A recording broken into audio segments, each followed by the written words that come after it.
The Persians read that the development of city-states went on in different directions. Greeks did manage to unite from time to time. One such time occurred in the years of 500 to 480 BCE. An attack from the Persian Empire was going to happen to the Greeks. When the invasion finally happened, the Greeks were ready. The two forces met at Marathon, a plain land area in northeastern Greece. At this Battle of Marathon, a runner was sent to Athens, which was 26 miles away, to tell everybody about the Greek victory. Now, when somebody runs a marathon, like in these pictures up here, maybe you know somebody, in modern time it is named after this man relaying a message 26 miles. 10 years later, Greece lost 300 brave men, Spartans, in a battle against the Persians. Later, when another battle happened, the Greeks beat the foreigners, another word for barbarians, and finally the war against the Persians was over. Athenian greatness. With the Persian threat over, the citizens of Athens were now able to focus on creating a civilization worthy of free men. What followed over the next 50 years, from 480 to 430 BCE, was a burst of artistic energy and original thought.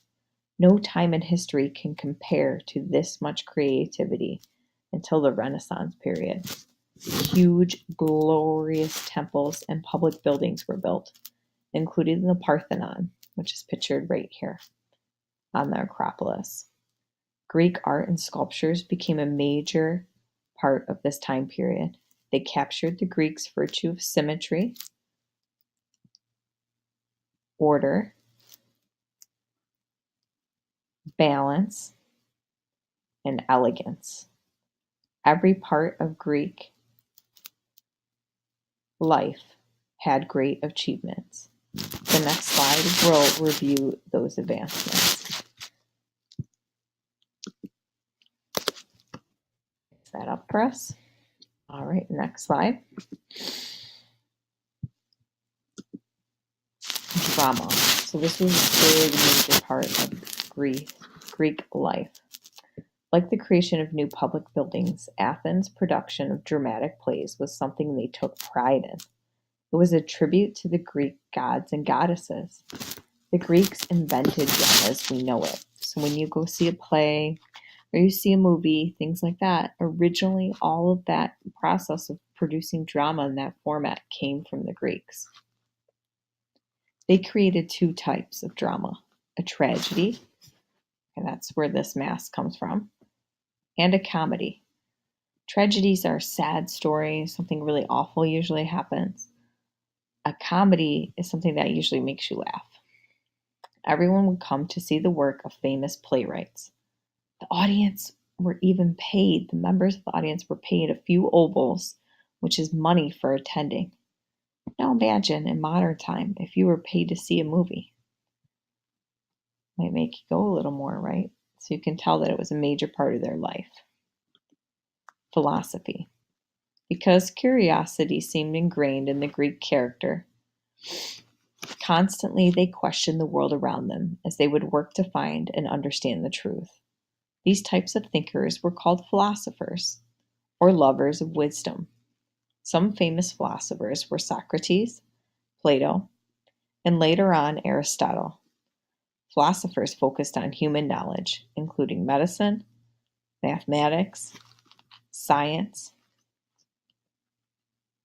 and history, which is the subject we're studying now.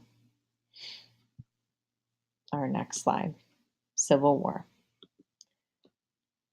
Greeks struggled to remain united after the attacks from the Persians, known as the Persian Wars.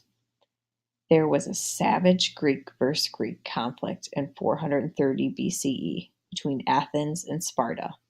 Later, there was the Peloponnesian War, in which fighting continued for 27 years until the navy was destroyed and Spartans took over Athens.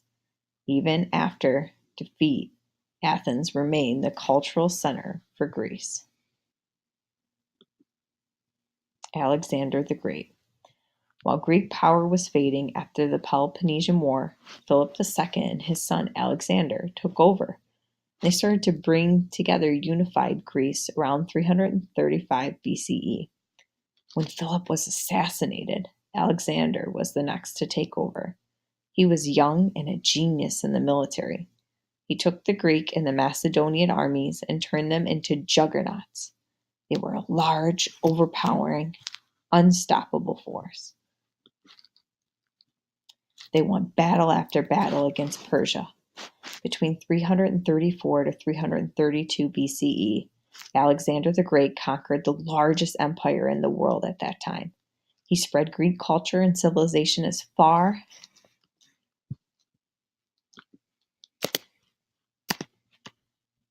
as the Indus River.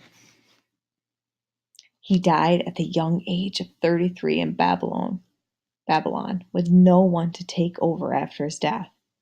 After his death, a new age started called the Hellenistic era. During this time, the Eastern and Western influences were great. The civilizations would continue and influence the entire Mediterranean world.